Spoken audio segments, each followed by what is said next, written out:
Ahoi, oleme siis jõudnud oma mereteekonnal järgmise punktini, ehk siis järjekordne intrigeeriv paneeldiskussioon laeva juhtimise teemal, eriala teemal siis. Meil on kolm väga säravat ja säras ilmselt inimest siin, kes hakkavad teile siis rääkima laeva juhtimise erialast ja saamegi siis algul tuttavaks. Jah, võime alustada. Ja püsti ei pea tõusma minu järgi. Minu nimi on siis Liana Šestak, ma olen laevajuhtimise eriala programmijuht ja lektor. Et lektorina õpetan siis navigatsiooni laevajuhtidele. Ja tervist, olen Aelik Darkevitsa ja õpin siis esimeses kursuses laevajuhtimise erialal. Tere, mina olen Mihkel, laevajuhtimise eriala vilistlane ja tulin teiega täna oma kogemusi jagama. Meid on õnnistatud täna 3 imelise inimesega ja taustal näete ka QR-koodi, mida sisse skännides saate meilt küsimusi küsida. Ja parimale küsimusele on siis eriti uhke auhind ka, et julgelt skännige kood sisse ja küsige siis jooksus küsimusi. Ja siis me pärast proovime neile vastata, et kutsun teid kindlasti üles seda tegema, sest auhinnad on tõesti uskumatud. Aga alustame siis algusest, et mis pull selle laeva juhtimisega on, et mis asi see on, mis see täpsemalt on, et ma arvan, et kõige paremini oskab ju sellele vastata programmijuht isiklikult. Laeva juhtimine on väga raske eriala. See ei ole ainult päikeseloojangud ja üle ookeani sõidud. Ei, päikeseloojangud on see, mis lisaks tuleb, aga see on raske töö, mis nõuab pühendumist ja oma eriala armastamist. Tõesti. Jah, ma ütlen, see ütleb rohkem kui isegi 1000 sõna, et kokkuvõtlikult on tõesti tegu raske tööga, aga eks neid positiivseid ja südant lõhestavaid vaateid on ka äärmiselt palju, aga sellest räägime siis õige pea. Ja siin on meil kohe kõige värskem tudeng ka, et spordime eri küsides, et kuidas läinud on või kuidas esimene aasta möödunud on. Mis on sellised, kas on olnud rasked hetki, positiivsed hetki, mis on eriti silma jäänud? No ütleme niimoodi, kui ma nüüd alguses tulin vestlusele, siis tegelikult oli äärmiselt positiivsed inimesed vastas ja see ainult andis innukust edasi minna. Ärge kartke päriselt, et esimene aasta on, esimene semester tegelikult oli kõige lihtsam. Teine semester on olnud oluliselt keerulisem. Kui sa ei suuda ennast teostada, ei suuda oma aega planeerida, siis on väga keeruline. Pühenduge, see tõesti võtab palju aega, aga see on seda väärt. No kindlasti tekitas publikumis ja ka minus küsimusi, et mis oli siis eriti kerge ja mis oli eriti raske? Kusjuures mina avastasin seda, et raske on, kohe ütlen seda, et erialaained ei ole tegelikult rasked. On rasked just, mul läks sõna küll meelest ära, et arvestage selle, et siin on hästi palju matemaatikat, füüsikat, keemiat, õppejõud nõuab väga palju pühendumist, et jah. Pigem olid probleemiks siis sellised reaalained või no mitte probleemiks, tegelikult minu jaoks oligi niimoodi huvitav, et reaalained nagu tulevad väga hästi välja. Seda ma ei teadnud. Et siis oli pigem positiivne üllatus. Ja, just. Et jah, kunagi oli meil legendaarne matemaatikaõpetaja ka, Avamäe, et Mihkel on taga kokku puutud ka, et ta andis kõrgemat matemaatikat ja öeldi, et kes saab üle Avamäesse, saab üle igast mäest. Ja eks terve põlvkond Tüürimehe kaptenid on ju kasvanud nii. Jah, meil oli veel oma ütlus omal ajal, et legendaarne Avamäe, aga meil oli ütlus, et kui Avamäe tipus paistab palmipuu, siis on kõik väga hästi. Et kuna meie keemiaõppejõud oli Toivo Palm omal ajal, et siis kui matemaatika keemia oli tehtud, siis oli väga hästi. Siis juba päris diplomi järgi veel nagu ei küünitanud niimoodi, aga kõik oli kenasti, et selles mõttes polnud häda midagi. Mis veel? Esimene aasta on kindlasti siuke reaalsem teema. Tuled värskelt ju koolipingist, reaalained on samamoodi veel paremini meeles, et mingis mõttes on see ka hea. Aga läheb ka kohe ka praktiliseks, et selles mõttes ei ole üldse hullu. Ja kui siin räägiti päikseloojangutest ja nendest, siis võib juhtuda, et sa ei näe ka 3 kuud päiksetõusu. Et su nagu nii-öelda vaht on lihtsalt sellisel ajal, kus sa ei näegi päiksetõusu. Et siis kui see lõpuks nagu tuleb, siis tuleb meelde, et on olemas. Et selles mõttes näeb väga erinevaid asju, kohtab väga kihvte inimesi ja see sinna juurde kõik käibki. Et Mihkel algataski väga siis kirgikütva teema ja huvitava teema, et äkki sa räägiksid enda meredest ja karjäärist, et me teame, et oled käinud 7 maa ja mere taga ja näinud nii mõndagi ja no seal pimedas ma ei tea, kui palju nägi, aga kindlasti on huvitav kuulata, et need õiged meremehe jutud on need, mis saab laevajuhtimise erialalt kindlasti kaasa ja see on ka kõige kütkestavam, ma arvan, et seiklusi juhtub. Seiklusi juhtub igasuguseid. Olen käinud üle ookeani, olen käinud Arktikas paar korda, näinud jääkaru, pingviine ei ole näinud, need elavad allpool, aga selles mõttes olen näinud näiteks polaarpäeva ja ka polaarööd, et need on 2 eri asja. Ja kui sa oledki öösel vahis ja sul on päike sillerdab taevas, sul on 15 kraadi sooja, siis ega sa väga hästi ei saa nagu aru, mis siis toimub. Aga selles mõttes kõige karjub ära. Kus veel? Põhjamerel olen natuke sõitnud, sealt saab väga hea meresõidu kogemuse. Et seal on meri natuke karvasem tavalisest, suured lained ja siis sa seal vahel saad seigelda. Aga see kõik just kasvatab ja teebki seda praktilist poolt sinna juurde. Et on käidud, on nähtud ja on ka oldud selles mõttes, et igasuguseid põnevaid olukordi.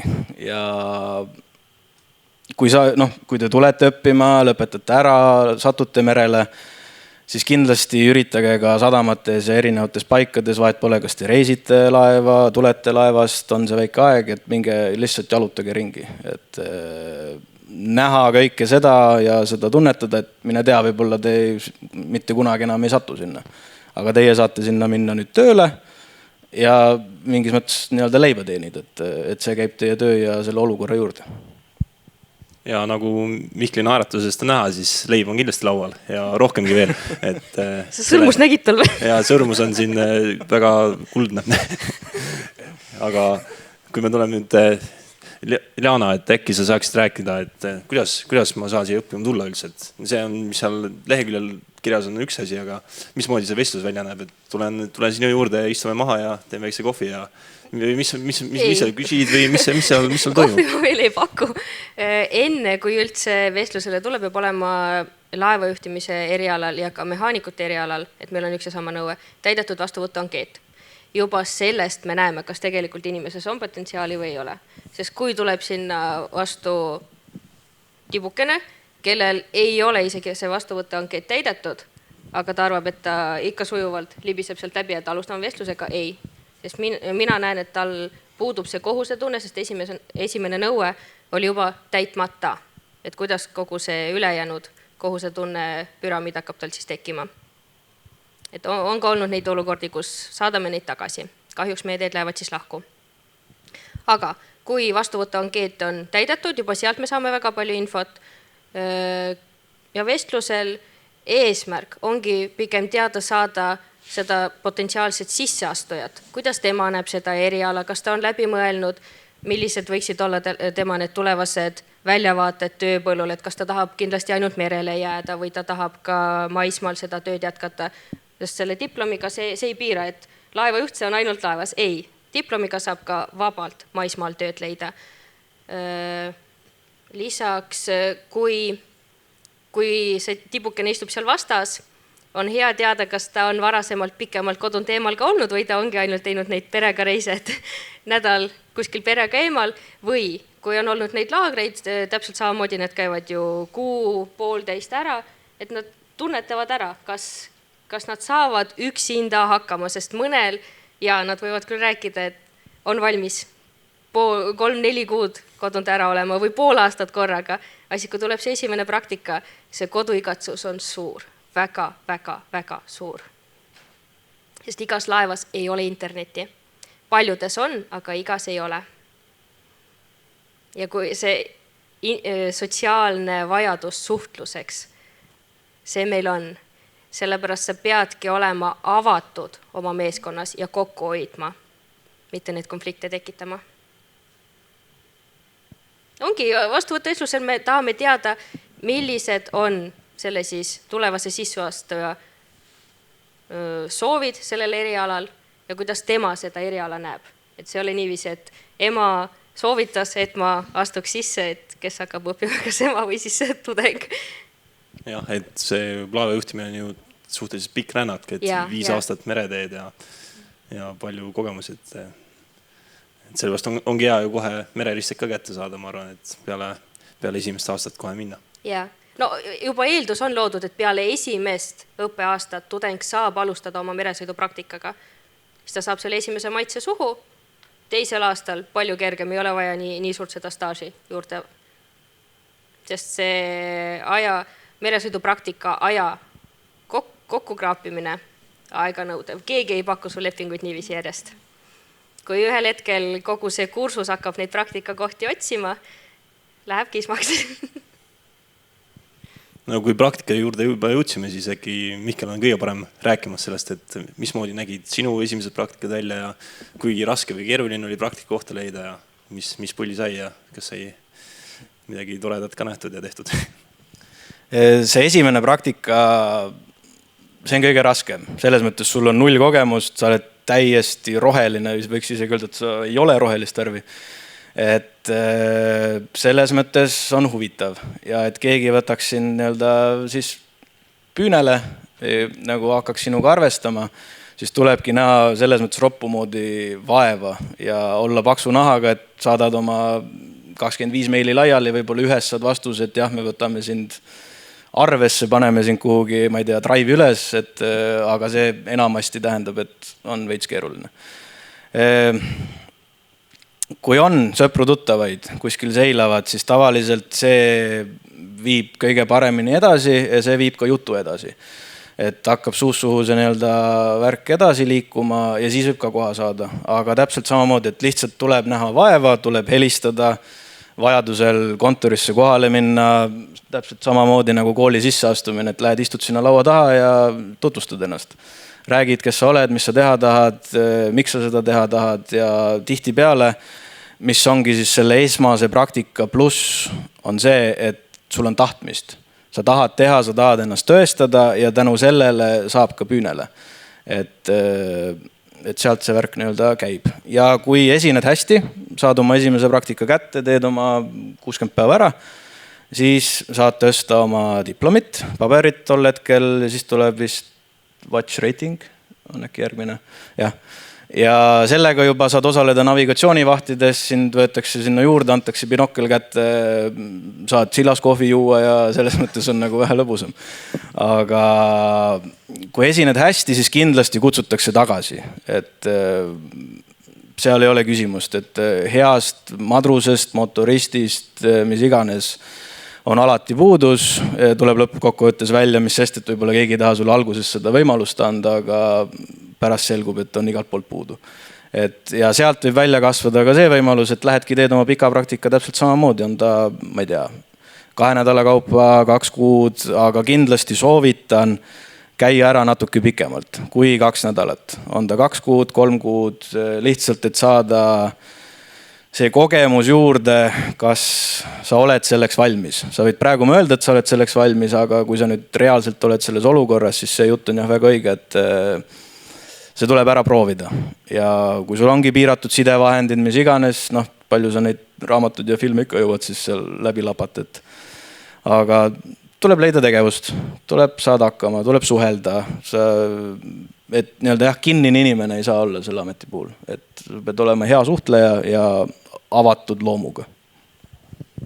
Ja ma ütlen korra vahele, et kindlasti kui sa oled sinna praktikale juba saanud, siis sinus endas peab olema võimalikult palju seda initsiatiivi, et sa tahad näidata, et sa oled valmis seda tööd tegema, sest mitte ükski vahitüürimees ega kapten ei tule teie kõrvale, et kas sa äkki seevaht sooviksid meiega seista või äkki sa soovid, me õpetaksime sulle midagi. Ei.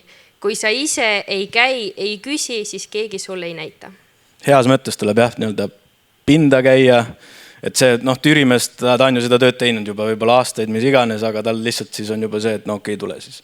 Sest päeva lõpuks see on ikkagi, hakkab südametunnistusele, sest seesama Tüürimees on olnud täpselt samas olukorras, kus nüüd sina oled selle päevikpeos seal, et tahaks allkirja või midagi teha. Et see lõppkokkuvõttes jah, keegi sind ära ei saada, tuleb lihtsalt ise olla julge ja küsida ja täpselt samamoodi keegi kutsu ka sind ise, et nüüd tule võtame käest kinni ja vaatame sekstanti. Et selles mõttes jah, tuleb olla pealehakkaja. Jah, ilmselt peale pikka mereteed on ju koju tulemine ka, kui eriti magus, ma eeldan. Et hindad seda koju tulemist. Jah, koju sa tahad alati tulla, et vahet pole jällegi kui pikk su meretee on olnud, aga see koju tulek on jah kuidagi teistmoodi, et jõuad sa lennukiga või tuled sa laevaga või tuleb sulle keegi vastu, et omaksi on ikka ju kena näha,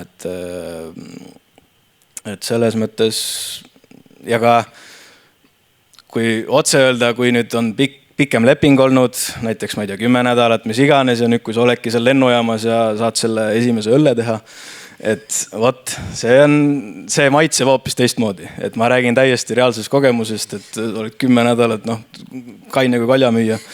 Ja siis nüüd saad selle, et päriselt see maitseb teistmoodi ja see on täpselt samamoodi on ka oma koduste toitude asjadega, et see on täiesti reaalne olukord.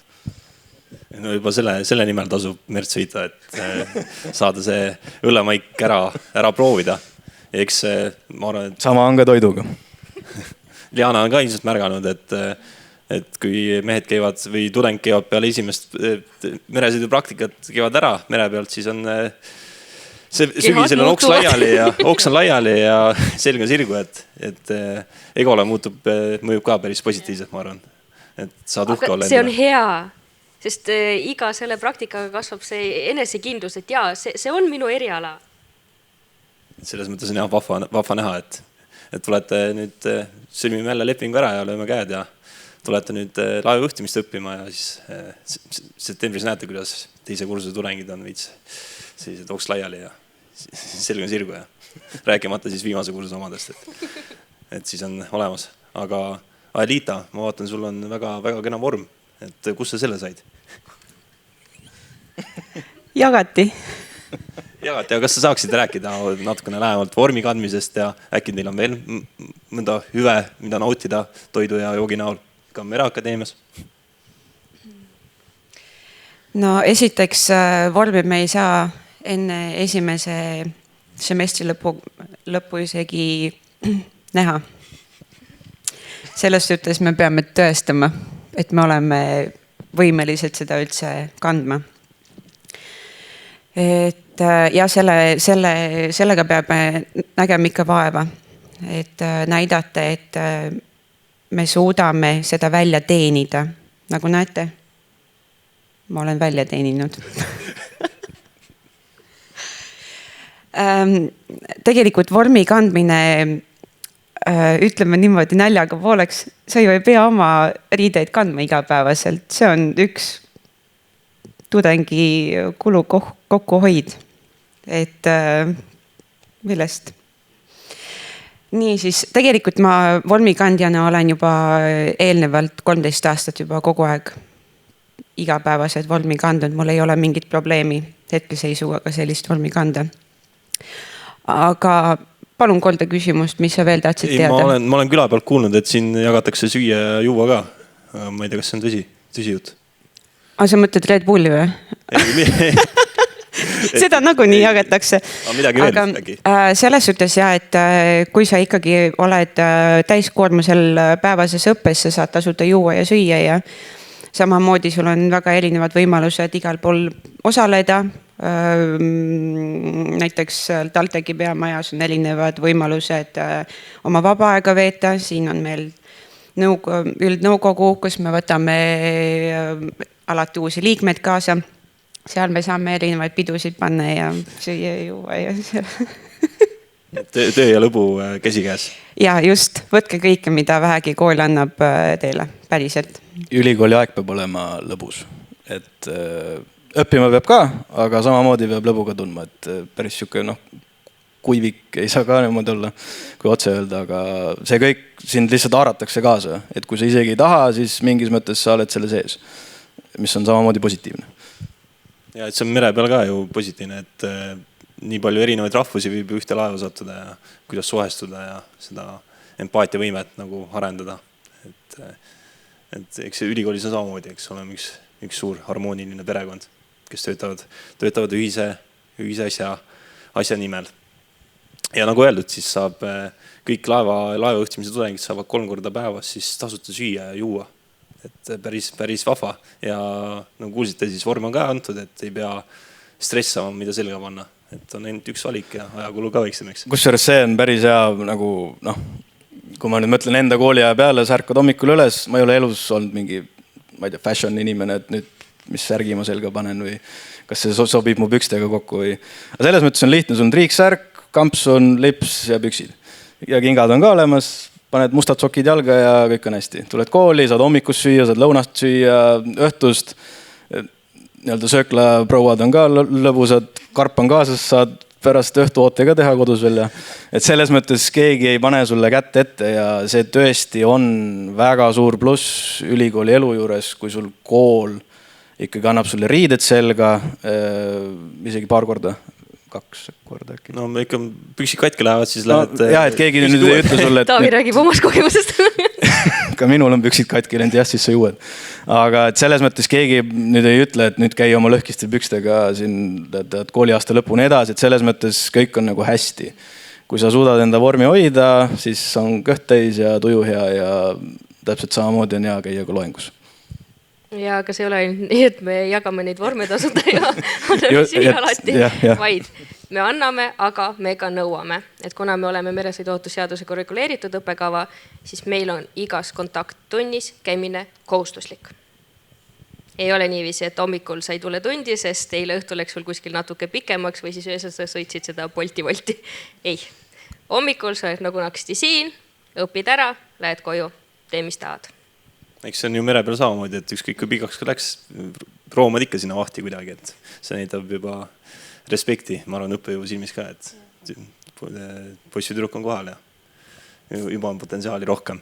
Aga meil tuli vahepeal siin üks selline natukene sügava mõttelisem küsimus Lianale ja Liitale, et kuidas murda müüti, et laeva juhtimine on ainult meeste keskne eriala? Kuidas lüüa läbi naisena merenduses? Lihtsalt. Astuda sisse ja minna edasi. Päriselt. Erialal ei ole sugu. Kui sa oled valmis pingutama, sa saad hakkama. Ma ei näe sellest probleemi ausalt. Just, juht ei pea olema ainult mees soost. Täiesti vabalt. Ma räägin oma kogemus 13 aastat toitlustusest töötades. Samamoodi ju minu asemel võis olla mees soost rahvas on ju, aga ma vedasin seda. See ei olnud niimoodi ainult, et ma tulen hommikul midagi nõudma või aga see on selline pühendumine, tahtmine, seda kõik edasi viia. See samamoodi on ka laeval, et sa nõuad, aga sa nõuad ka iseendalt, et kõik toimiks.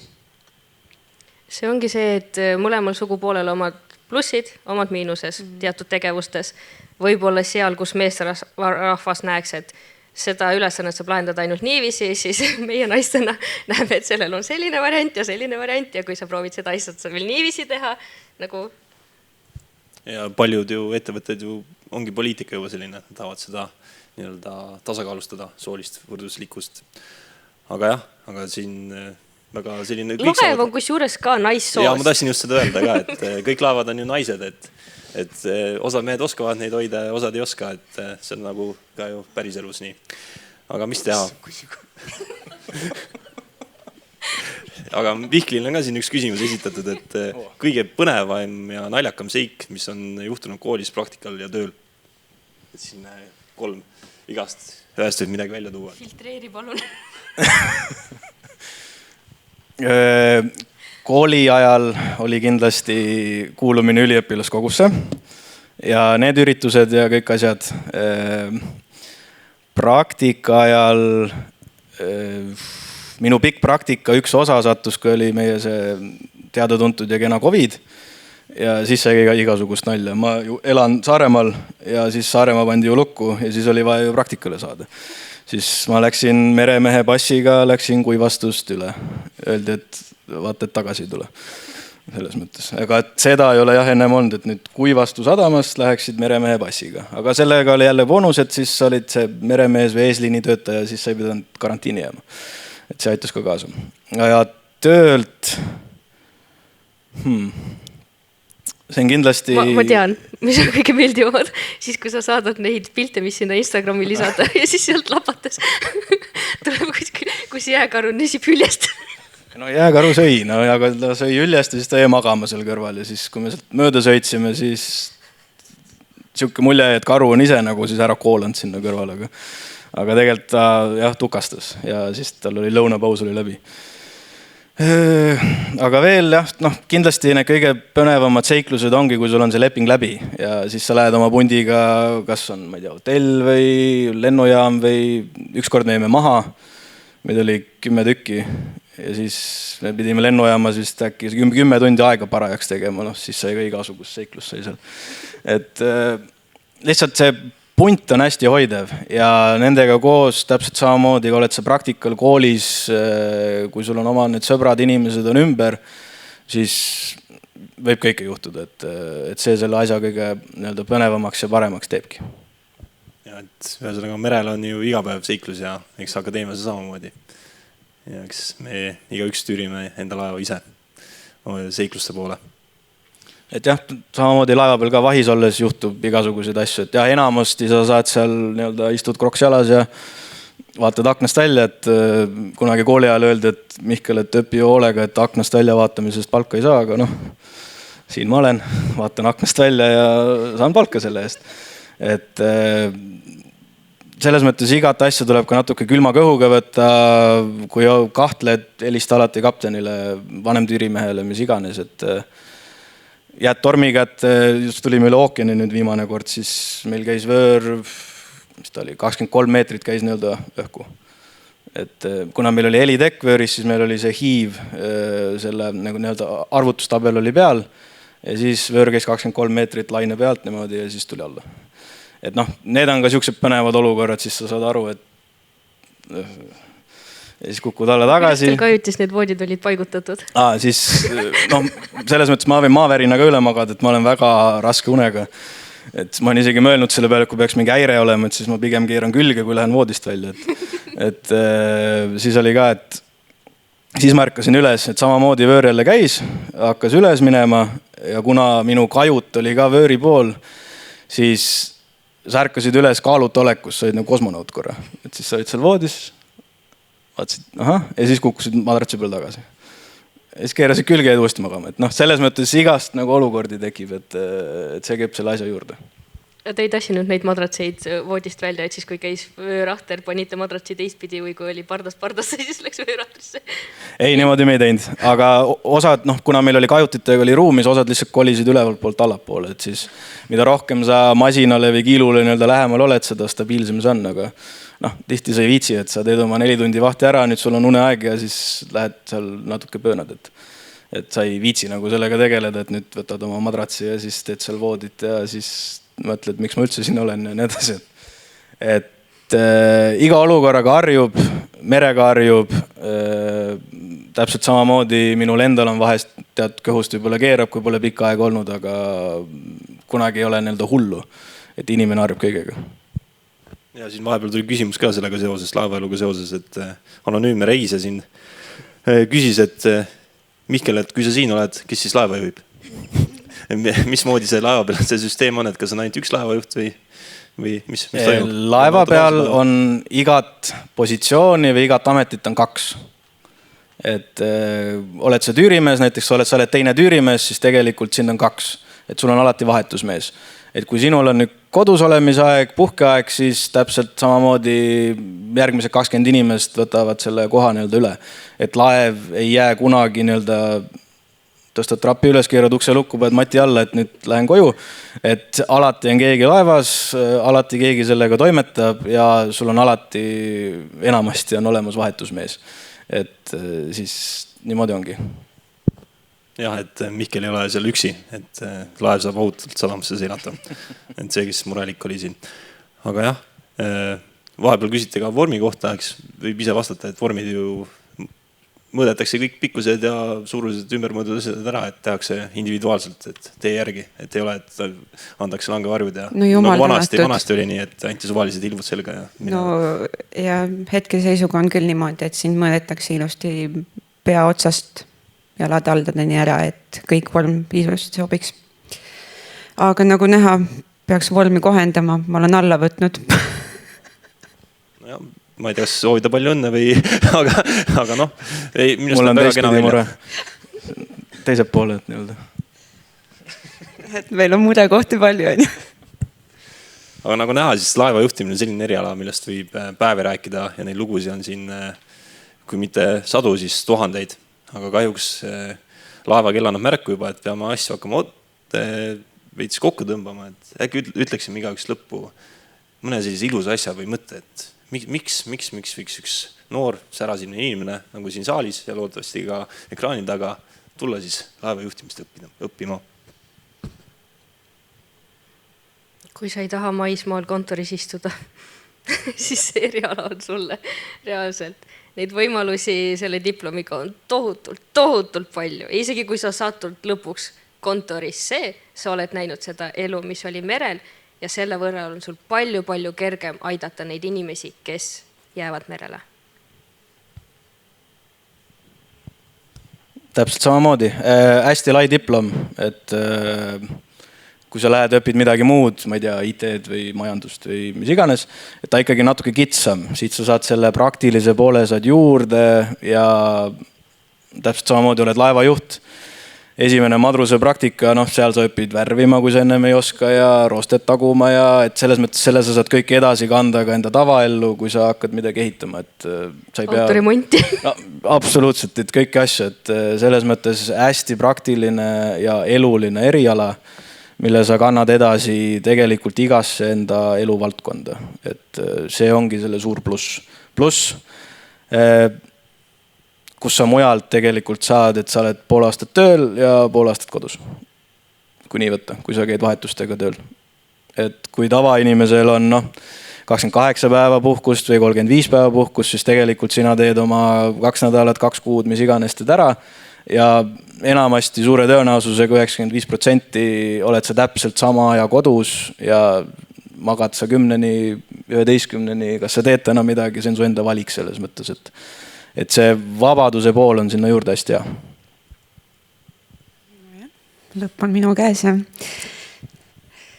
Niisiis, ma ei tea, mul ei ole nii palju kogemusi ja mida jagada, aga olen praktikal käinud nüüd 2 aastat tagasi ja ütleks seda, et ma sain seda vabaduse maitset suhu kontorist nagu väljaspoole. Kool, kuhu ma olen sisse astunud, on mega äge. Tudengid ümberringi. Te saate esimese kursuse jooksul juba kuulda erinevaid häid kogemusi. Ja ma ei tea, tulge, ärge proovige, õppige lihtsalt. Aitäh! Ma räägin, see on ju uskumatu, et mina olen küll müüdud ja ma loodan, et teie ka. Et see on ju... Ma ei teagi, ma olen sõnatu. Sul on kool läbi. Ja kool on läbi, aga mis teha? Magister ootab. Aga jah, et ma arvan, et kui sa ära ei rääkinud teid, siis et mis veel. Ja just ongi see, et vabadustunne, et vahet ei ole, et lähed mehe või naisega riidu, siis võtame väikse pooleaastase lepingu ja küll probleemid lahendavad.